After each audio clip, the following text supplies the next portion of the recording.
common misconception is that introverts don't make great leaders. When I was first hit with the idea of starting my consultancy, I was quite apprehensive. I couldn't see myself starting the conversations or building the brand that would be required to build a successful data consultancy. I had the misconception that, as an introvert, I couldn't be a good CEO. So in this video, I will cover how I navigate the space as an introverted CEO and also demonstrate that, in fact, we make great CEOs. So before we talk through my experience as an introverted CEO, I will share the commonly defined important skills that a CEO needs. Vision. Having that clearly defined goal or direction for your business is super important, as well as being passionate and open about it. You want your vision to be ambitious, but attainable. Great listener. It's important to hear your team, your industry, and your peers so that you're able to take their insights and make well-informed decisions from them. Inspiring. Your team will stick around for as long as they feel inspired by your vision and well connected to it. Trustworthy.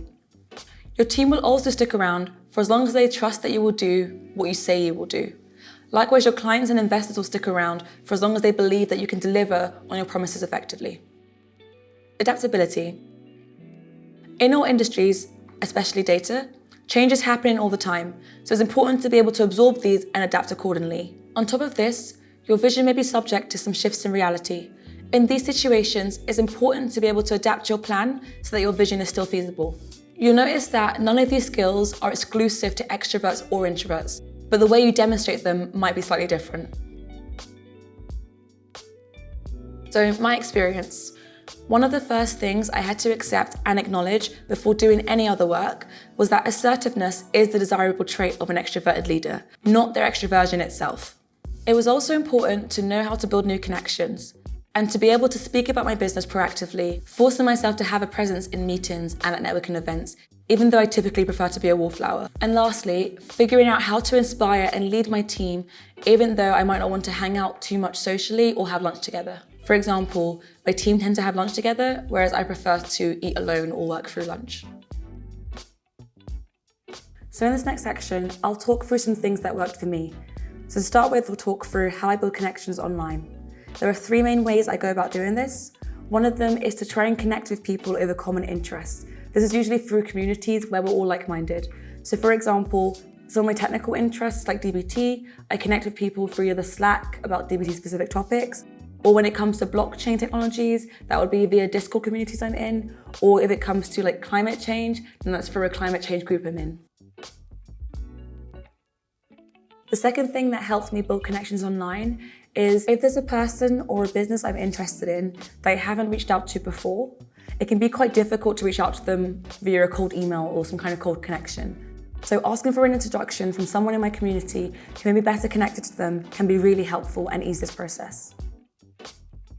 And lastly, once a meeting has been scheduled, setting an agenda, aligning on topics and the purpose of a conversation can make it much easier to engage actively once the call starts. There are 4 things I consciously think about to make connecting with people offline easier. The first one is accepting that networking is important.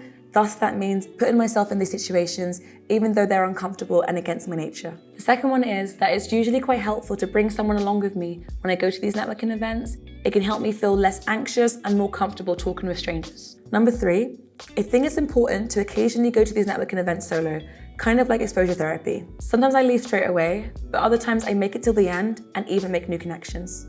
The goal is to show up and flex those networking muscles. The last thing I think about when networking offline is trying my best to look approachable even when standing alone. So that means not looking at my phone or staring at the floor, trying to look engaged and listening out for topics I can get involved in. If I'm feeling really brave, I might also try and approach an existing group by making some kind of joke like, I'm too introverted for these things, is it okay if I join your group? It's a bit on the nose, but it often works quite well. So now I'll talk through 4 ways I lean into my introversion to nurture a successful team. So first thing, I make an active effort to hire different personalities. It's important that we're not all the same. And specifically, I look for people who have traits that I know I don't have.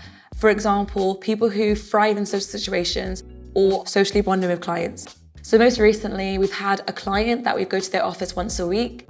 And one of my team members has been particularly great at ensuring that we have social exercises together and we go on these outings.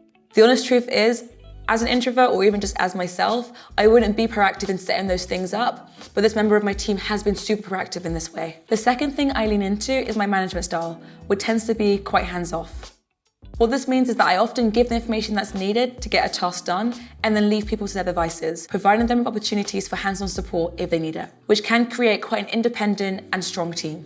Third thing I've done is shared my style of communicating and working with my team via a guide to working with me. So the guide to working with me is something I've mentioned a few times and I will do a video on, but it's basically a presentation about my communication style, when to talk to me, what situations I thrive in, what situations I might not thrive in. And it's something I get everyone on my team to do. On top of this, I notify my team via Slack on when I'm in need of no contact time. The final thing I'll share in this video that's really helped me exist as an introverted CEO was, and is, accepting that I prefer to listen and ensuring that I create the environments and situations that nurture that. I lean into that by taking advantage of and facilitating specific environments for collaboration, sharing perspectives, and teamwork. I then ensure that I always have time to reflect and introspect on what's discussed before engaging on these topics deeper with the team. The honest truth is, there are many examples of successful introverted CEOs, such as Marissa Mayer, the ex-CEO of Yahoo, Mark Zuckerberg, the CEO of Meta, Bill Gates, the ex-CEO of Microsoft, and Warren Buffett, the CEO of Berkshire Hathaway. So though there does exist biases against introverted CEOs, especially introverted women CEOs, it's important not to let this limit you. Instead, understand how you can lean into your introversion, learn skills you may lack, and create situations that you can thrive in. Thank you for watching, and I'll see you next time.